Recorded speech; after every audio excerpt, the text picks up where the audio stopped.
There we go. So this is a dream. I get to speak to you, and we all have earplugs in, and you can't hear me.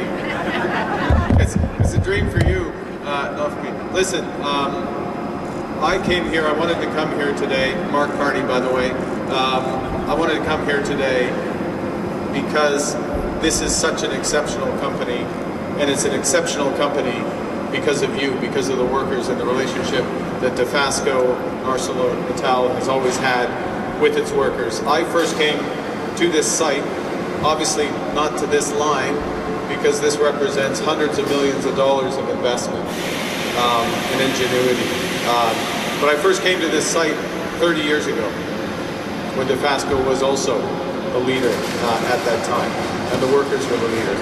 And you know, today is a difficult day for Canada. It's a difficult day for the industry because of these unjustified tariffs that have been put on. We and my colleagues in the government want to make absolutely clear that we stand foursquare with you in this, and we are doing several things. First, about the same time as we're having this conversation, the Minister of Finance, the Minister of Foreign Affairs are announcing that we will put in place reciprocal tariffs on U.S. steel, on U.S. aluminum, and on a series of other U.S. goods, so the total amount of our tariffs match the American tariffs. Now, we don't want to do this because we believe in open borders and free and fair trade, but we're doing this in response. The second thing is that we are going to make sure that all the proceeds from our tariffs go back to support workers in the affected industries, so in the steel industry, in the aluminum industry, and any other industry that the Americans may affect. In addition, we will double down on the partnerships that we have with the industry. As you know, a lot of the big investments here have been in partnership with the federal government, with the Ontario government, the so-called SIF fund as one example. We are proud of what you have accomplished. It's a remarkably competitive company. It's a world leader who's going to be here for another 30 years, another 30 years after that, another 30 years after that.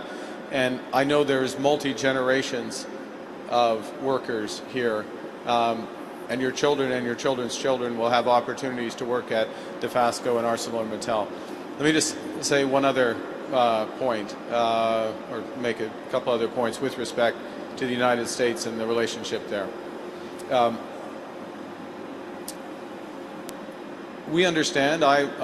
respect President Trump's concern for American workers and American families.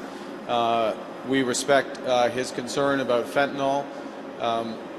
It's an issue for us here in Canada as well, and that's why the Canadian government moved very quickly with a comprehensive response that has had a huge, huge impact in terms of controlling that issue and getting on top of that issue much better. We are ready to sit down with the Americans, with the U.S. government. I'm ready to sit down with President Trump at the appropriate time under a position where there's respect for Canadian sovereignty, and we're working for a common approach, a much more comprehensive approach for trade. We're all going to be better off. Workers here in Canada, which is our concern, workers in America, which is his concern. We are all going to be better off when the greatest economic and security partnership in the world is renewed, relaunched. That's possible. You have a new government, but the same commitment, and that commitment is built rock solid on the commitment you have all made here at Dofasco. Finalement, en français, je veux souligner le soutien du gouvernement du Canada pour les travailleurs et travailleuses du Canada d'ici dans le secteur de l'acier et de l'aluminium. Les menaces. My time is... Oh, c'est fini? Limite, ça, ici. Les tarifs aujourd'hui des Américains sont injustifiés. Ils sont contre l'ALENA, l'accord de libre-échange, mais nous sommes prêts d'avoir des discussions avec les Américains dans un sens compréhensif afin de relancer notre partenariat économique. Thank you very much. Thank you for everything you do, and we will be with you all the way. Thank you very much.